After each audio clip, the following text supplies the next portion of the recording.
you can see the Christmas tree in the background. I love that. Yay. Sorry, it's been a little while since I posted a podcast episode, but it's kind of perfect because the things that I'm going to talk about in this episode, I've been wanting to talk about, and then something happened this past week that went absolutely viral.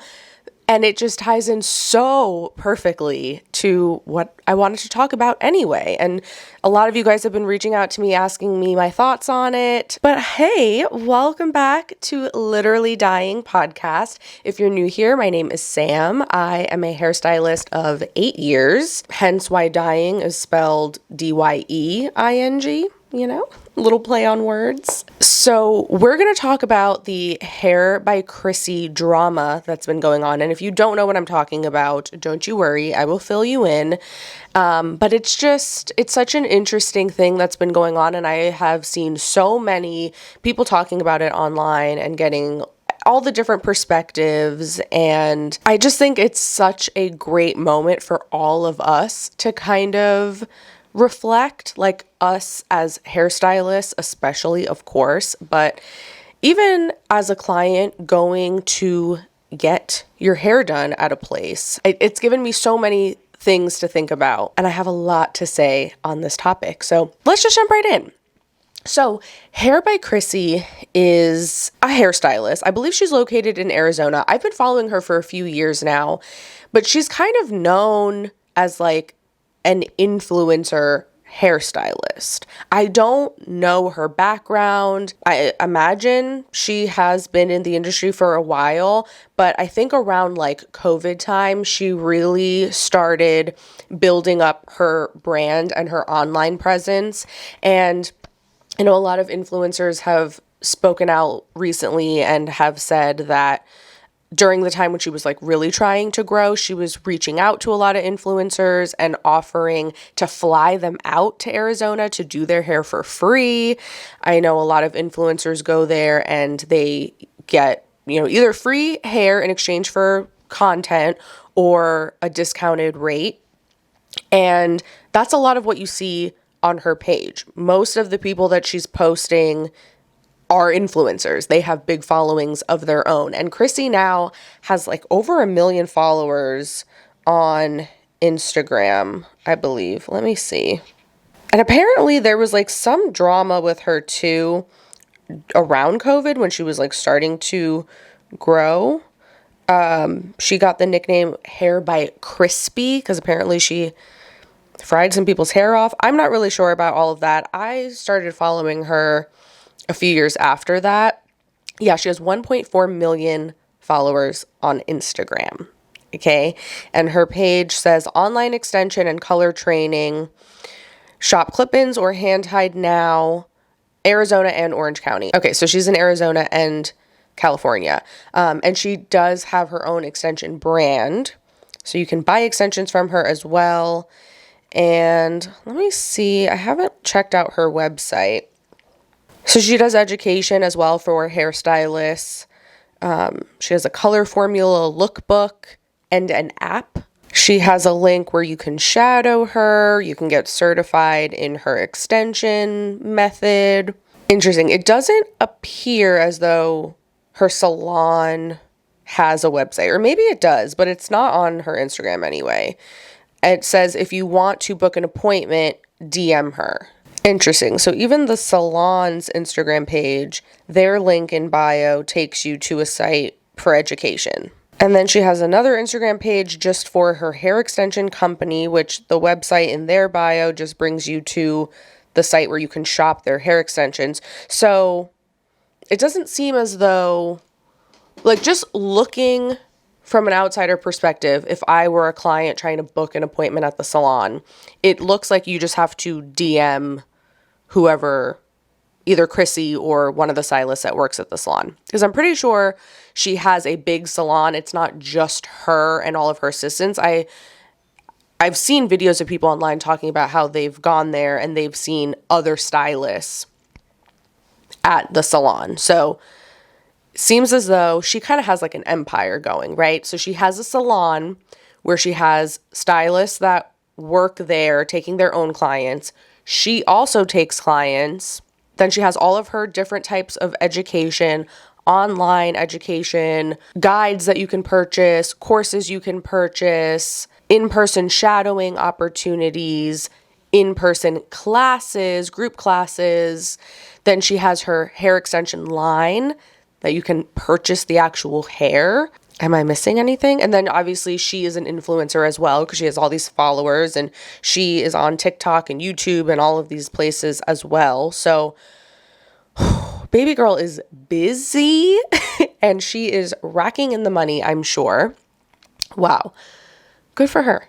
Good for her. So there was a girl that posted a video on TikTok and she is not an influencer, although now she probably has a bunch of followers from this whole thing because her video absolutely blew up and went viral. But prior to going and getting her hair done, she was just a regular client, just a normal girl looking to get her hair done by Chrissy. She went and then made a video sharing her experience. She wasn't even complaining, I would say.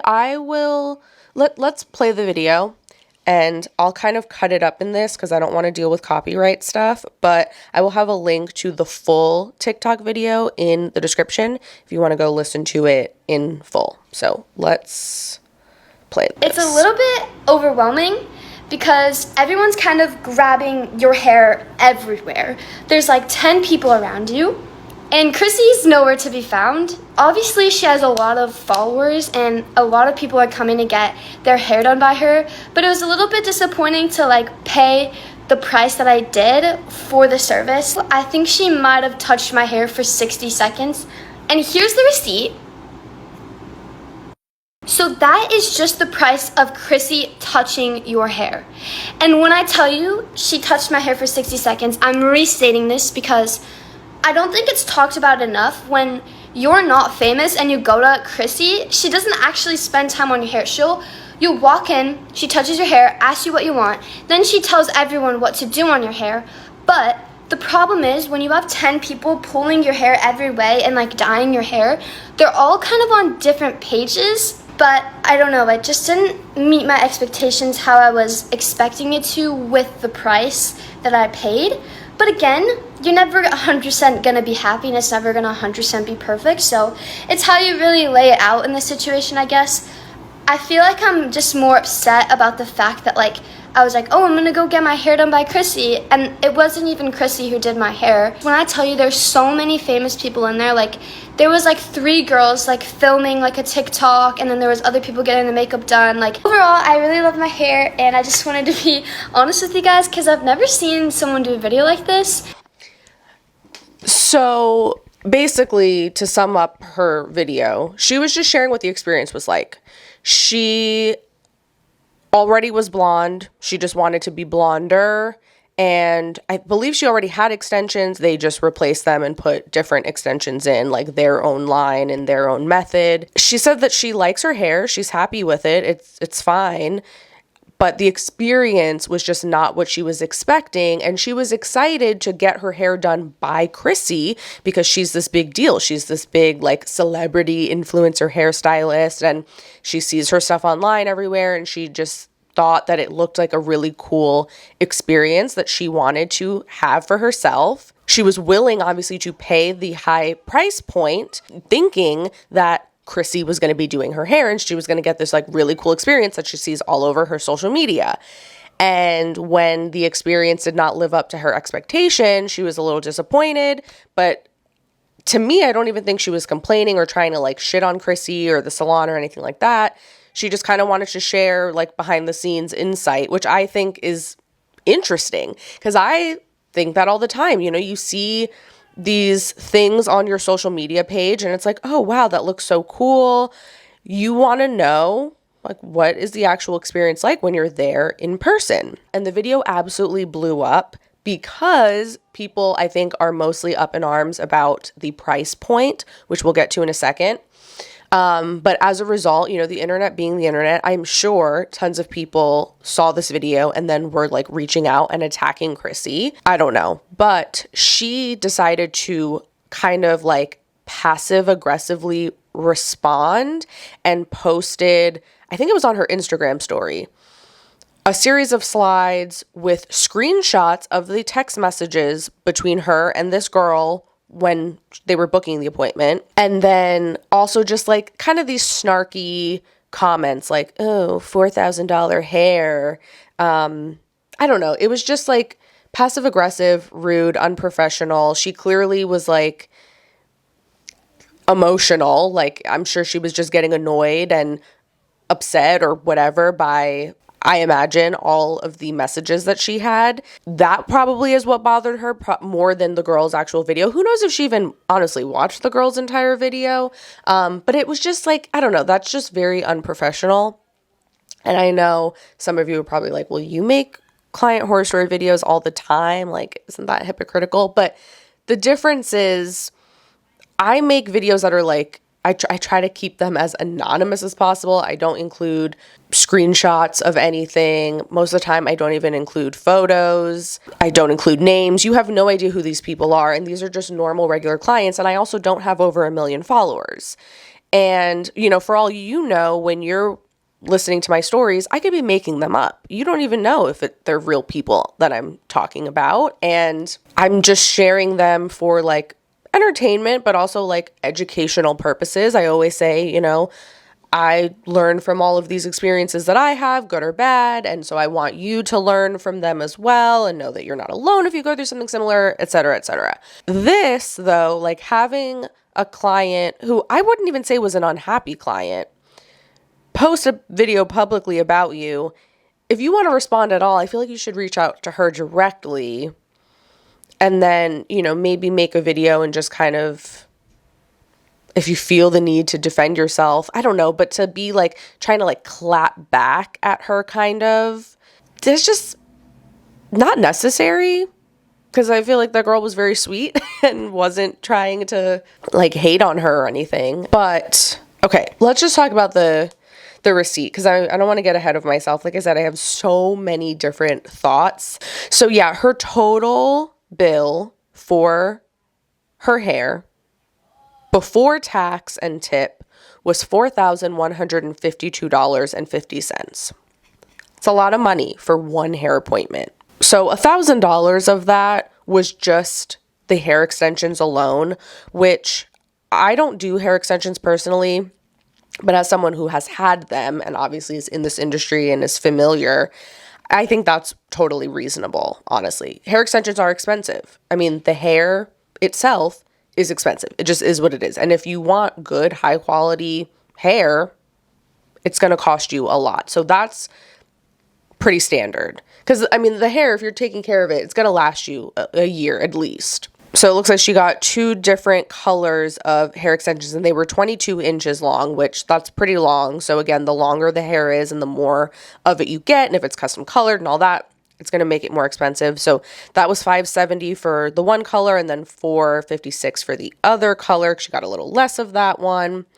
Then this is where it gets a little weird. 7 seconds detangler. She was charged $40.50. And when I was looking at this at first, I was like, did she purchase product? Is that what it is? Did she buy a detangler product? And maybe she has clarified that, I wonder. But yeah, then she was charged for the Milbon Repair Restorative Shampoo, which was $32.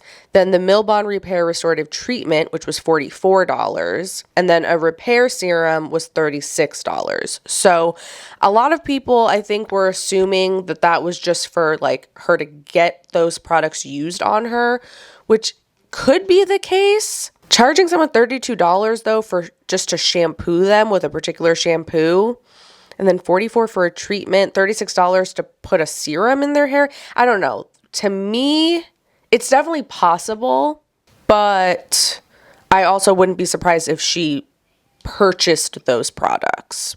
But then where the bill really gets high is she was charged for the Chrissy service, which was almost $3,000. It was $2,974. Now, the fact that it's called Chrissy service, you would assume Chrissy is the one that is going to be doing your hair primarily. When you see Chrissy's videos on her Instagram and TikTok, when she's working with influencers, because that's primarily what she's posting, but she will post, her doing the consultation with them. And then sometimes you see that she will actually be applying color or doing extensions or the haircut or whatever, like she's actually doing the service. But you also see that she has multiple assistants that are there working with her simultaneously. And then usually by the end, the assistants are fully taking over and just doing the remainder of the service themselves. And then she'll just kind of come over at the end and kind of like check over everything. And I think that when you are booking a place like this, you have to keep that in mind. This is not someone that is in a suite like I am, where it's just them and maybe like one or two assistants. You can kind of tell just from looking at her videos, like that's a really big place. There's a lot of chairs in there. There's a lot going on in the background all at once. And you can see all of the assistants that she has. It does seem in some of her videos, the ones I've seen, it appears as though she's a little bit more involved than what she was with this girl. And who knows, it could be like, the girl was assuming in her video that it's because she's not a celebrity. She's not an influencer. So she was getting less of Chrissy's actual time. When I went through all the things that she's got going on, of course, she's not doing this all on her own. I'm sure she has a huge team of people under each umbrella of her different businesses that are helping her run everything and do like the day-to-day tasks. But she's busy. She's got a lot going on. She has a huge following. I'm sure she has tons of clients and she's crazy booked all the time. She doesn't have time to spend with each individual client, giving them a lot of her undivided attention. That's, I think, kind of to be expected. I don't necessarily agree with that method. It's not the way that I like to work. It's not a type of salon I would want to go to as a client. To me, it's just really chaotic. I mean, if you follow me, I don't even like double booking. I like giving each client my full undivided attention and spending every moment with them and doing every part of the service myself because, it builds that connection and that trust. I don't want like a whole bunch of people. It's just too chaotic for me. And then I feel like it takes the personal connection out of it because you're basically just like one out of hundreds on a conveyor belt that they're just trying to like pump out as quickly as possible. Now, looking at the receipt, I'm guessing she calls it Chrissy service because she, like I said, I believe has other stylists that work in the salon that probably booth rent is my guess.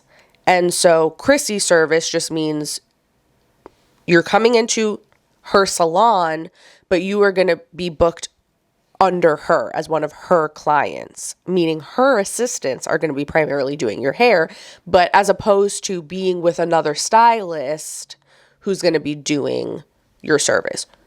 You are booking with Chrissy. Regardless of how much of her undivided attention she's giving you, you're sitting in one of her chairs as opposed to one of the other stylists there. And I'm going to assume that price, that $3,000 is covering all of the color that they're doing, all the highlighting, the toning, the extension install, the styling at the end, everything. That is the appointment. Again, I'm guessing, I'm assuming that is the service itself, all wrapped up in one inclusive price. Then plus the two different types of extensions that she got, the two different colors, and then the other stuff, I'm hoping to God, are products, like retail products that the client purchased to take home with her. That's what, as a hairstylist, looking at that receipt, that's what makes the most sense to me. In which case, if we're going to take out the stuff that she purchased, the hair, the retail products, and just look at the $3,000 price, and, that's including a hair extension install and, like I said, color, all of that. That's still a lot of money, obviously. And I know a lot of people, that's like the biggest issue for them is like, I can't believe that hairstylists are out here charging that much money. Most hairstylists are not charging that price point. Okay, let's be clear on that, number one. But number two, she has worked really hard building her brand and making a name for herself. And she's not over here like, forcing average people off the street to come in and get their hair done and pay that price point. She's not luring them in under some guise of like, yeah, no, come on in. It's only going to be $200 to get your hair colored. And then she's holding a gun to their head when it's time to pay, telling them, oh, just kidding. It's actually $4,000. No. Even though her prices are not clearly listed for her services, but according to the screenshots, because you know how I said Chrissy posted on her story screenshots of the conversation she had with the girl when they were booking her appointment, she did quote her, and she said it was going to be around $4,000 before the girl booked. And the girl said, yeah, that's fine. Sure, sounds good. How soon can we book it? This girl went into the appointment knowing how much this was going to be. She was okay with that. She agreed to it. She looks very young. I don't know how she has that kind of money to afford that. Good for her. But to me, I think that, yeah, on one hand, it's crazy. Like, that's a lot of money. That's a lot of money to charge for hair. Hair that is going to grow and in a few months need to be redone again. It's a lot. Especially right now, given the times we live in. I have a hard time justifying charging that much money right now, given what the economy is like, knowing that so many people are struggling every day just to even put food on their table, but at the same time, majority of her clientele are celebrities. They're influencers. They're people who $4,000 for hair is not a big deal to them. Obviously, she charges the prices that she charges because she can and because she feels that it's justified for whatever reason. And, I'm sure given where she's located too, her salons are in, I'm sure, very wealthy areas where, that's what people can afford and what they're okay with paying. And you don't have to agree with that or think that that's reasonable because you don't have to go to her. And that's the thing. And even on a much smaller scale, even just me personally, like in the town that I'm in, actually, I have a personal story of something that happened recently. I had a woman come in and she filled out my form online, and I have my prices listed very clearly on my website, on my social media. It's there. It's no secret, especially if I'm doing color or something where there might be like a variation in the price because of how much product we might need to use or anything like that. I will discuss that during the consultation or upon booking. I like to be as transparent as possible because that's where I have issue when it comes to pricing, is if you're being like weird or sneaky or not transparent and you're kind of bamboozling clients at the end when it's time for them to pay, or you're not being consistent with what you're charging. Like they're coming in and they're getting basically the same service every time, but like sometimes you're charging differently and not making it clear why the price is different. That I don't think is cool. But anyway, this client knew she was just booking a haircut, no kind of chemical service or anything. So the price is what it is. It's a flat price regardless of what kind of cut we're doing and all of that. She also didn't ask for, what the price was. Like I said, again, it's listed clearly on my website. I was super thorough with her, as I always am with every client, especially when it's a new client. She submitted photos of her hair currently, her inspiration photos.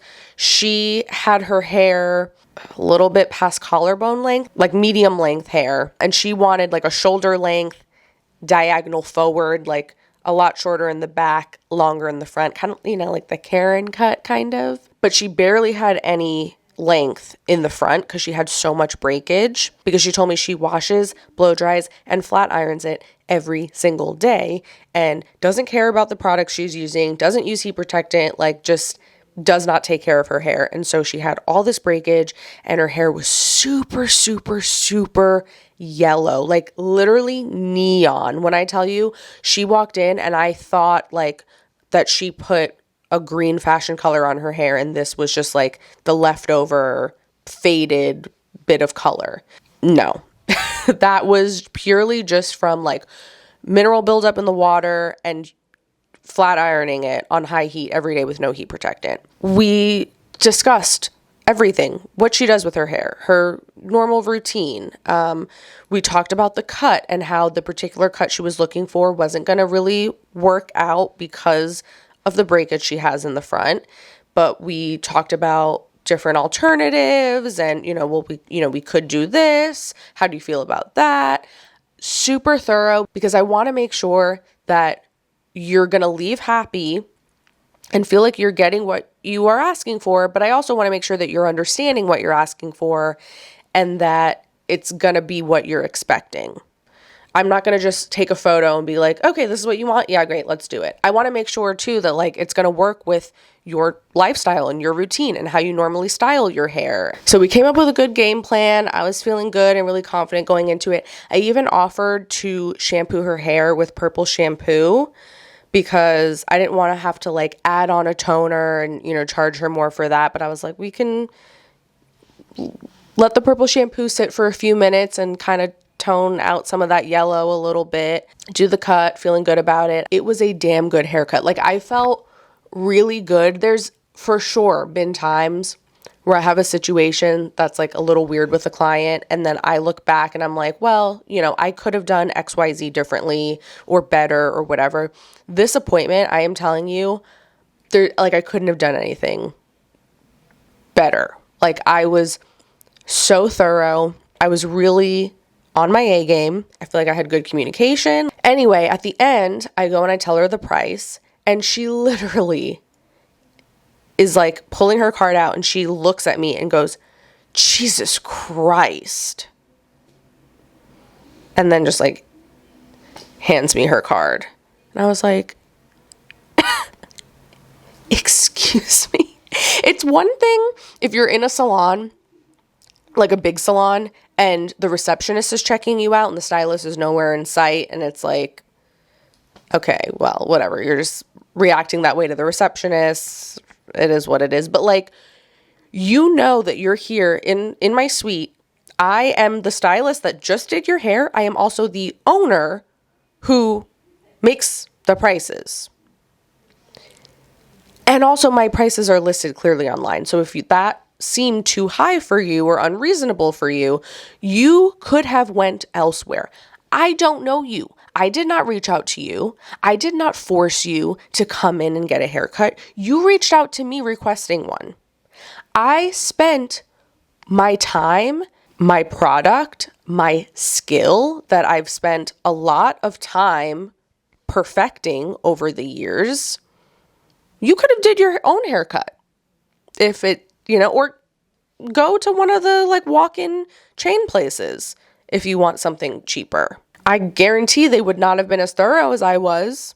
I guarantee they would not have spent as much time as I did. I charge $80 for my haircuts. And when I opened my suite, I decided that I was going to just like do away with tipping because it's just weird. It makes me uncomfortable. And I just feel like it's stupid, honestly. Because like if I'm making my prices and I'm just working for myself, I'm not giving anybody else a cut of, my services. Why do I need a tip? I know exactly how much I'm going to be pocketing for each service after tax and credit card fees and product fee and all of that. I'll just make the price be something that feels comfortable to me. What I charge, given the fact that you're not tipping on top of it, is very much average for the area that we live in. And I mean, there's tons and tons of places around here that charge more than that and are expecting you to tip on top of it. And I know a lot of people say, oh, you shouldn't feel the need to justify your prices, right? Like, it is what it is. And with Chrissy, $4,000 for this hair service. Wow, that's a lot of money. Is it even worth it? Her hair looked nice, but like not necessarily any nicer than if she went to a regular salon. And yeah, you don't have to explain yourself, I guess, or justify your prices to every single client, but they should be justified to you. It should make sense to you. You shouldn't be just picking your prices out of thin air just because that's what you feel like you should be charging, or you feel like that's what you're worth. Does it actually make sense? And is it actually justified? This is just my own personal opinion. I am not a business expert, but when I was opening my own mini salon, my salon suite, when it came to pricing, I took into consideration what my prices were at the last salon that I was working at, which I did not pick the prices there because I was commission. But I obviously didn't want it to be like a crazy significant difference for the clients that were following me to the new place. I also took into consideration what were the average prices of the places in my area. But then I also did the actual math to see what is my overhead. Each service that I do, I know kind of my general basic, how much product I use. If I'm doing a permanent gray coverage root touch up, I know how much color I typically use on average. That is going to be my baseline, my starting point. Do the math from there. How much does it actually cost per ounce of color that I'm using? Okay, what else am I using? Then I have to use, shampoo. I have to use styling products. Also, how long does it take me to do each service? Divide up my rent. How much, the amount of hours that I work each week on average, how much am I paying hourly just to rent this space? That needs to be factored into what I'm charging as well, because I need to make sure that before I am making any kind of profit, I'm at least covering what it's costing me to do all of these services, plus tax, plus credit card fees, plus whatever I am paying for, accounting, bookkeeping, for my booking system, for my website, for all of the things that I have to pay to keep my business up and running. In order for me to even be here, to have this salon space, to do someone's hair, that all needs to be covered. And then what do I want to get paid for these services? And that I'm taking into consideration how much actual work it's requiring of me, how much skill it's requiring. Is it something that I specialize in, that I am more skilled in compared to other salons in my area? And then also, your notoriety, your clout, so to speak. Your prices have to match the demand as well. So if you're someone that is in super high demand, then you can get away with charging a lot more money. And that's the thing that people have to realize is when it comes to Chrissy, I'm sure she is a very skilled stylist. Right? She can't be where she's at. She can post all these videos and get people to come to her and whatever. But if she's not doing good hair, then eventually she's going to that's going to die out. People are not going to keep coming to her.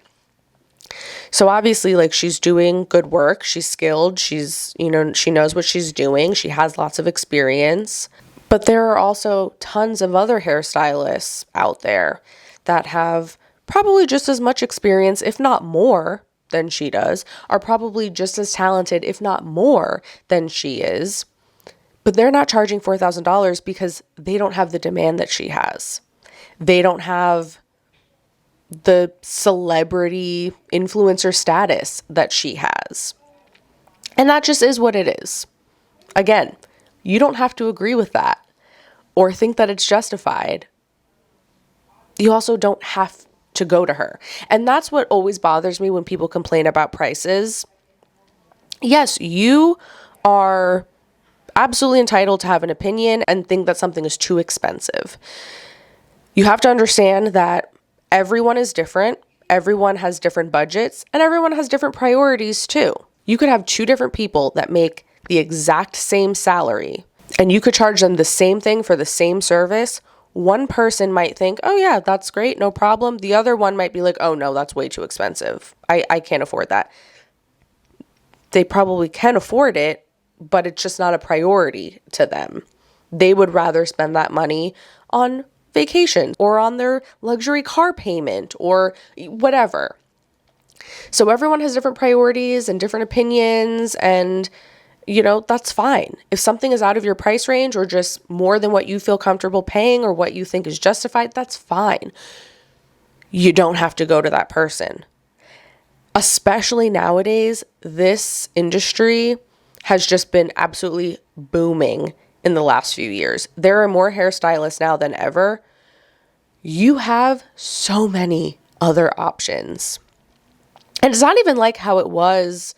I feel like even when I first started, like around 8-9 years ago, where there was like still some stylists that were a little more old school that weren't keeping up with like the newer techniques. And so people that were looking to get like baby lights and foliage and balayage and all these like newer techniques, ombre, whatever, you had to be a little more choosy with who you went to, and maybe your options were more limited at the time. But nowadays, unless you're in like a really, really small town, maybe, but there are so many people that you have to choose from that, are all doing very similar techniques and the same kind of modern hair looks. And so you have options. There are salons and stylists with all different price points. Now, this also makes me think of another thing I wanted to talk about, which is this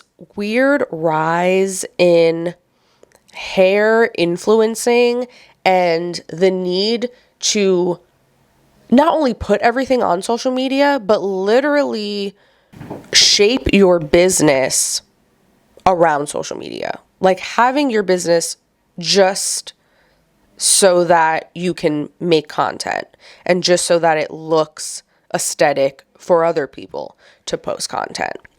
It's like we are just living in this digital world, and that's all we care about.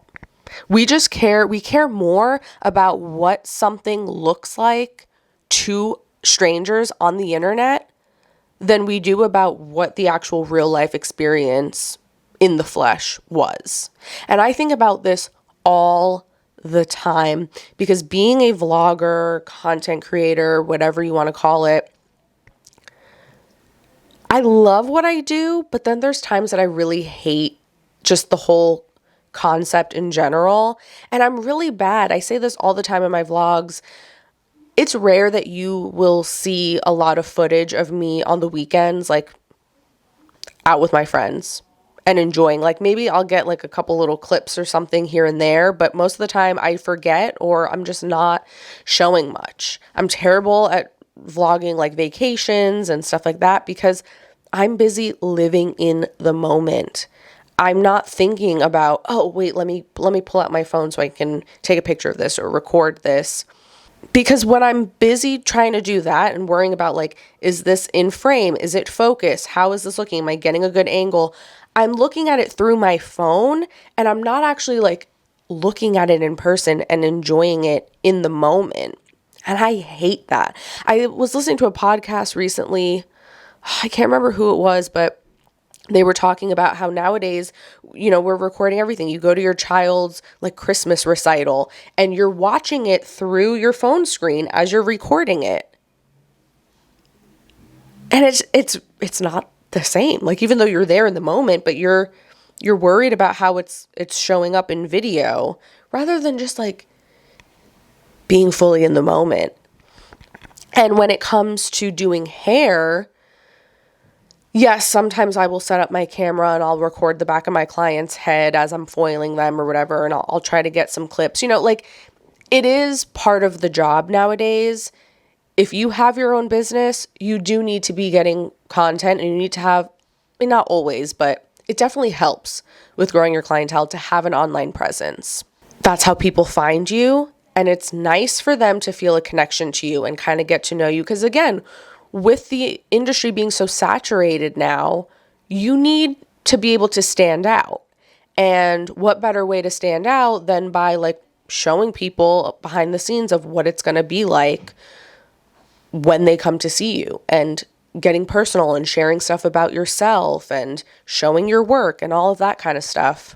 at what point are you doing a client's appointment and you're there for them and it's their appointment and their time, that you're just getting some photos and videos throughout it, versus when it becomes, okay, you're going to be here to be in my video. You're just here as my model, essentially. And there's nothing wrong. Like, if you want to get a bunch of content and you need someone obviously in your chair, having them come in as a model and you either doing it for free or charging them a discounted rate, with them knowing like, okay, you're going to come in and sit down, but like, we're not really going to be talking. This is not really like an appointment for you. This isn't your time. This is like for me to just get what I need to get photo and video and all of that. Because to me, like, that is completely different from like just a standard appointment where someone's coming in and like they're excited to see you and talk to you about what's going on in their life and have the privacy and have your undivided attention to just do their hair. They're coming to get their hair done. They're so excited. They've been looking forward to this all month. But then like you have a camera in their face and you want to record everything, and maybe then it just feels weird. It doesn't feel as personal. It doesn't feel as intimate. It's obviously not as private. They have to be worried about like, do I look okay? What are people going to be commenting online about me? I have to be careful at what I'm saying. I can't just like talk to you about personal things because I know there's a camera recording everything, and I feel like kind of weird about that. I was talking to one of my, I want to say coworker. Technically, she's not. Obviously, I work by myself, but she's in the same building as I am. She also has a suite. She's an esthetician. And we were just talking about this and how, you know, the world is just different now. And I think a lot of people get into this industry for different reasons than they once did, because she had some students come in to shadow her and ask her some questions recently from like the local community college.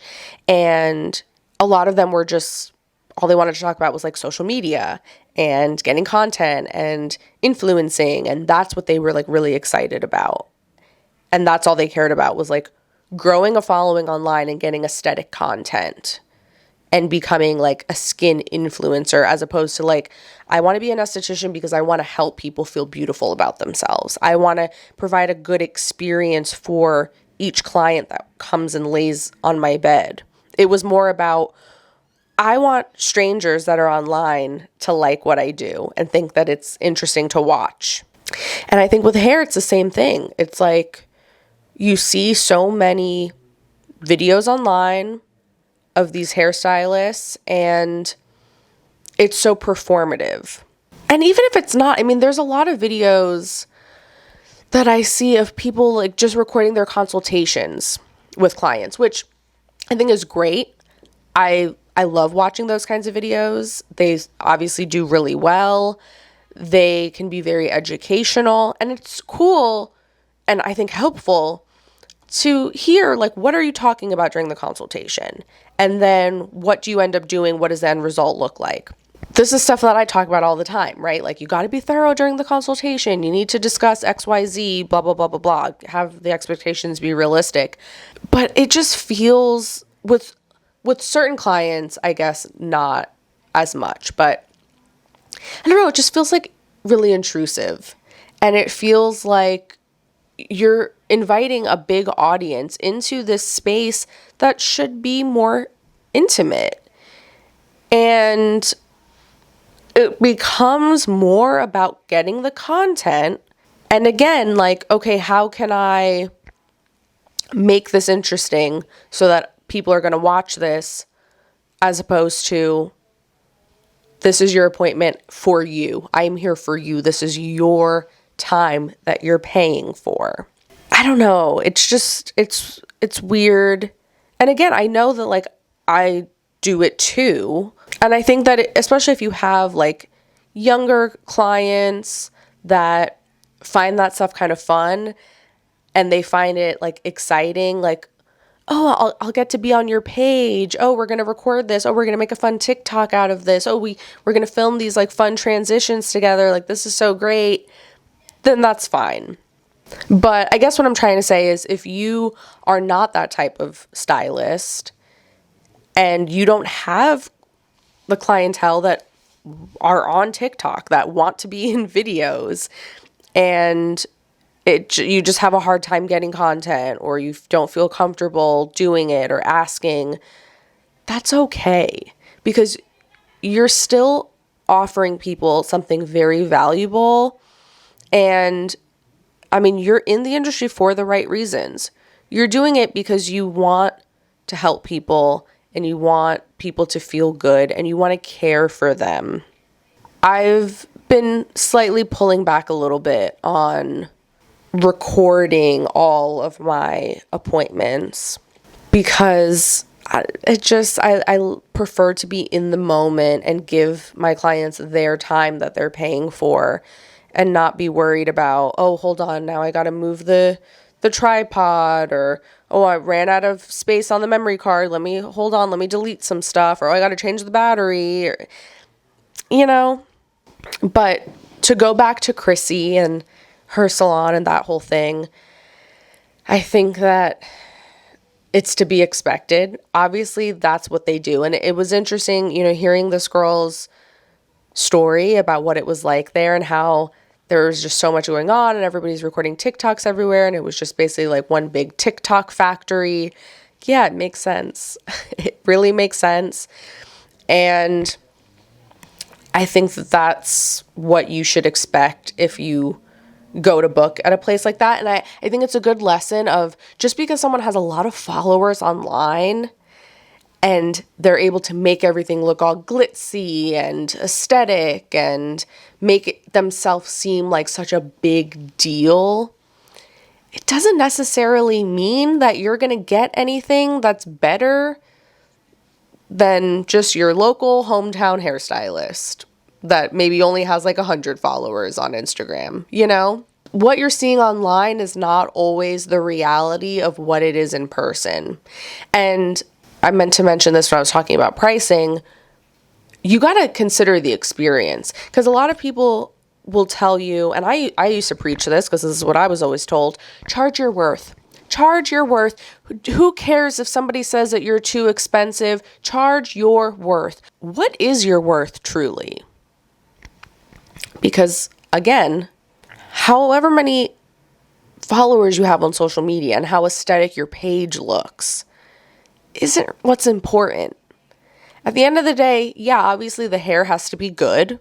That's like, hello, goes without saying.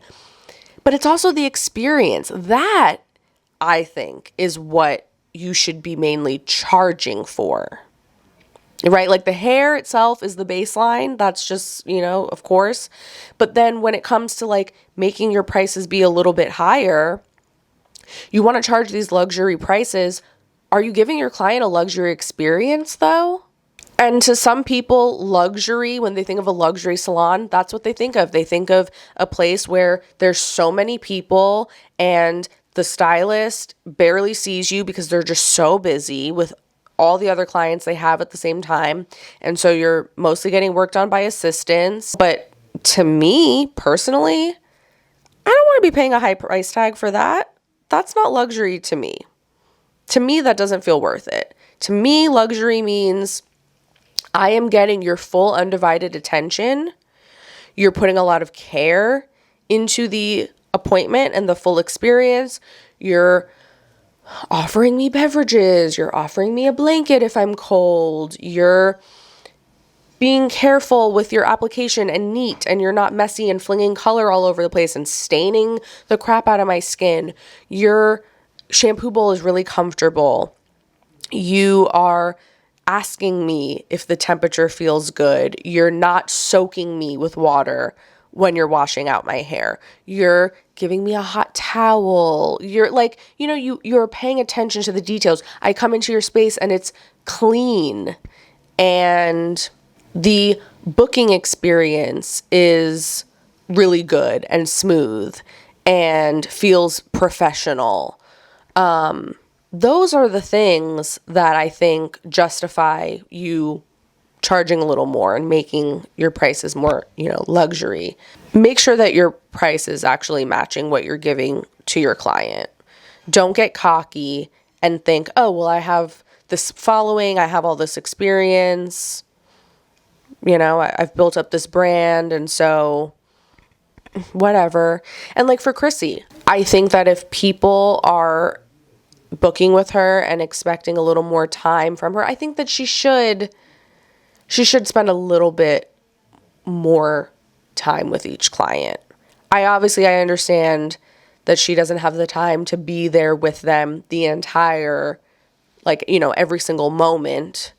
But not that she's asking for my advice, obviously, who am I? But that's my opinion. I think that she should spend a little bit more time with her clients. And at the very least, she should come at each different step of the appointment. She should come by and she should check in and make it feel a little bit more like she is more involved in the entire process. What I am curious about is what her process is when she's hiring. And I would love to know, all of her assistants, how much experience do they have? What is the training process like? How long do they have to train with her before she lets them, just go and do her clients? And then I know a lot of people have said, because like I said, multiple people now, ever since this has been going viral, have spoken out and shared their experience at her salon. People have said, yeah, you have all these different girls working on you at once, and obviously they are not super consistent because one person foils slightly different than the other person. And so one part of your head might look slightly different. Your highlights might be a little bit different than another part. How does that all work? Because I've worked at salons that have assistants, obviously, but never a salon like that where you have multiple people working on one person's head of hair at the same time, other than just blow drying. But as far as foiling goes, I don't know. I'm curious. And I also am very curious to know, how much is she paying these girls? Because if you have one person paying $4,000 for her ticket, I'm just curious, how much of that are the assistants actually making? What are they taking home at the end of the day? Is she just paying them hourly? I imagine so. Do they get a cut of tips? How does that? I'm so curious to know a little bit more about how she actually operates. And I wonder if there's any girls that work with her or have worked with her that have ever shared any of this, or if do they have to sign NDAs? I don't know. I have questions. But yeah, that's how I feel about the whole Hair by Chrissy drama. Overall, I don't necessarily think that one person is in the right and the other is in the wrong. The only thing is like I said, the way Chrissy responded isn't really my favorite. I feel like that was kind of unprofessional. But I could imagine with her being as busy as she is and with the amount of followers, I could just imagine, I know even just for myself on such a significantly smaller scale, when you're just kind of getting inundated with just mean comments and messages, you just get pissed off, and then you want to just react out of emotion.